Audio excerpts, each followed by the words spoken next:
Welcome back to my channel. Kembali lagi bersama saya Cak Paijo. Gimana kabar kalian semuanya para pencinta pemersatu bangsa? Sehatkah? Alhamdulillah kalau sehat. Jangan lupa like, share, and subscribe biar tidak ketinggalan konten-konten dari Cak Paijo channel. Film ini menceritakan seorang SPG cantik yang bersaing dengan temannya untuk mendapatkan pelanggan. Alhasil mereka harus menambah jatah servisnya, guys.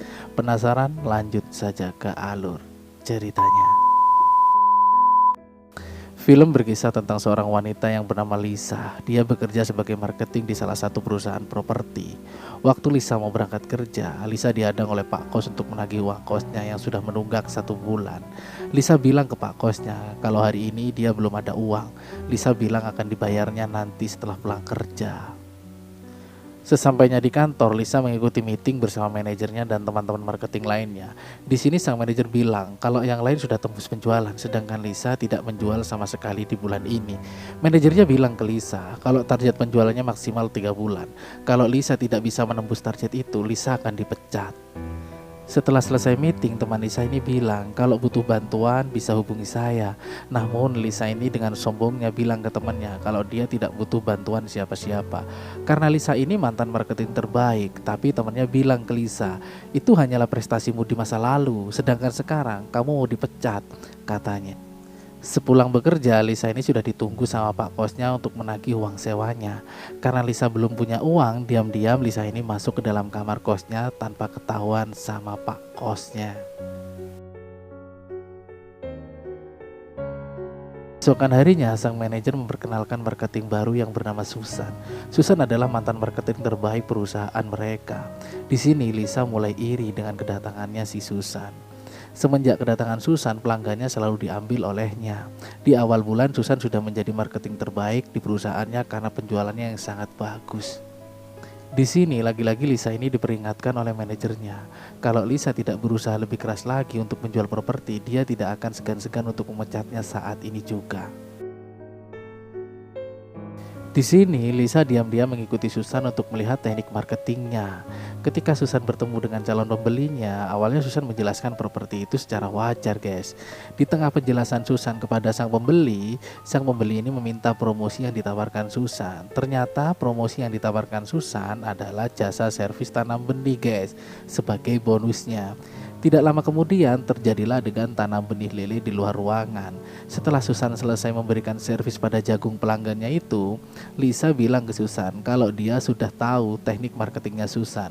Susan terkejut untuk menjaga rahasia itu kepada teman-temannya. Susan juga bilang dia melakukan itu untuk pengobatan anaknya yang sedang sakit jantung. Tapi Lisa menjawab, masa bodoh, itu urusan lo, urusan gua beda lagi.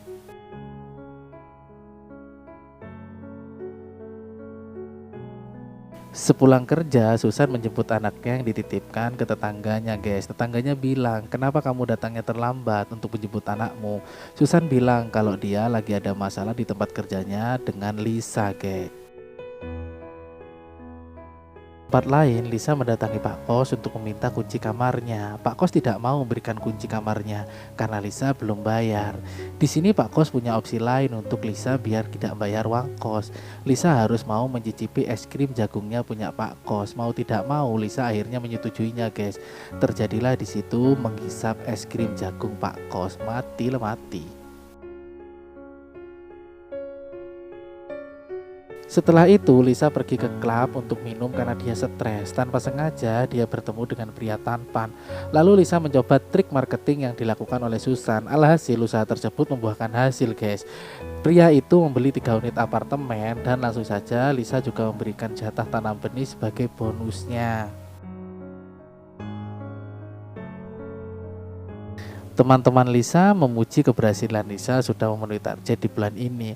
Lalu Susan menemui Lisa, di mana Susan sudah tahu trik yang dipakai oleh Lisa. Di sini Susan bilang untuk tutup mulut dan mau bekerja sama dengannya. Namun Lisa menolak karena dia masih iri dengan Susan. Alhasil di sini Lisa menjadi rival Susan dalam bekerja. Singkat cerita malam pun tiba. Mereka berdua bertemu dengan calon pembeli yang sama. Lisa dan Susan mengaku tidak mengenal satu sama lain. Di sini pas lagi ngobrol tiba-tiba Lisa ini menumpahkan minuman ke Susan. Di saat Susan pergi ke toilet, diam-diam Lisa ini menaruh obat tidur di minuman Susan.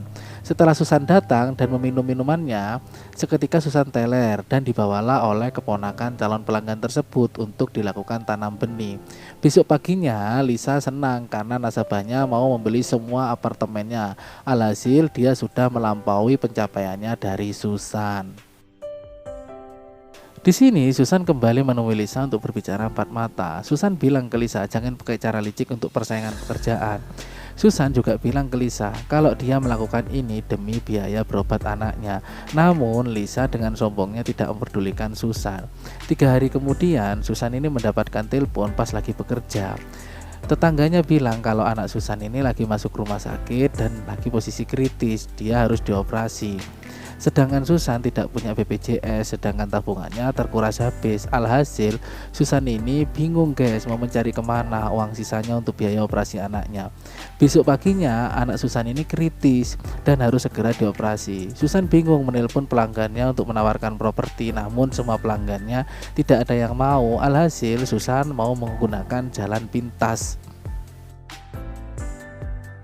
Singkat cerita, Susan menemui tetangganya yang menjadi supir taksi dan menyuruhnya untuk mencuri uang Lisa. Sebagai imbalannya, supir taksi itu bebas kapanpun dan dimanapun menanam benih kepada Lisa. Supir taksi itu setuju dan sepakat, langsung saja menjalankan aksinya. Lisa tiba-tiba dibawa ke tempat sepi guys untuk dirampok. Tidak sengaja supir taksi itu memukul Lisa hingga tewas. Keesokan harinya, supir taksi itu memberikan uangnya ke Susan dan pergi dengan terburu-buru guys. Kemudian Susan melihat kematian Lisa di televisi. Susan merasa bersalah atas kematian Lisa. Namun karena demi kesembuhan anaknya tidak ada pilihan lain. Namun polisi masih belum punya bukti yang kuat untuk kasus pembunuhan Lisa. 6 bulan pun telah berlalu. Susan berturut-turut menjadi marketing terbaik di tempat kerjanya guys, sehingga Susan banyak mendapatkan bonus. Tamat ending yang sangat menanam benih lelekan. Hikmah yang kita ambil dari film ini adalah jangan pernah iri dan harus mendengarkan teman ya guys. Setidaknya kita kalau ada teman yang minta masukan atau minta saran dari kita, ya minimal kita dengarkan lah guys. Karena teman itu juga ada jasa buat kita semua guys. Tidak ada teman kita juga tidak akan bisa apa-apa guys.